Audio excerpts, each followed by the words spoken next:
Sveiki, mīļie! Tā nu ir sanācis, ka arī es esmu nokļuvusi Eiropas parlamenta deputātu sarakstā. Kandidēju, tikko nobalsoju pati par sevi. Saņemu no draugiem ziņas, ka arī viņi balso par mani. Kā es tur nokļuvu? Tas nebija gluži manos tādos plānos, bet, godīgi sakot, politika un tā situācija valstī, protams, kad vienmēr ir tuvu man bijusi, un šī nav pirmā reize, kad kandidēju. Es esmu absolūti protestantu partijā, kuri iebilst tam, kas notiek Latvijā.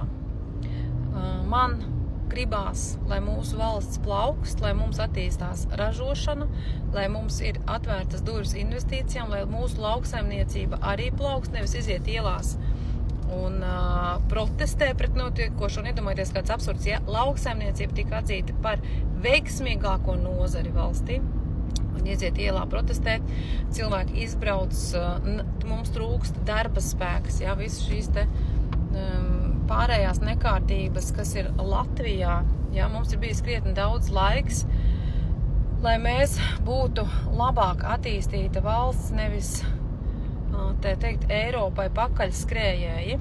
Ja mēs esam tādi kā pekausīši, rausīši, kuri saka, ok, pilnīgi visam, ko mums Eiropa piedāvā, un kaut kā neesam mācējuši pastāvēt par to, ka mēs paši esam skaista valsts, mēs esam skaista tauta, mums ir tiesības dzīvot labi, nevis visu laiku aizņemties naudu un nedomāt par to, kādā veidā tad Latvija atdod šos te parādus, ja.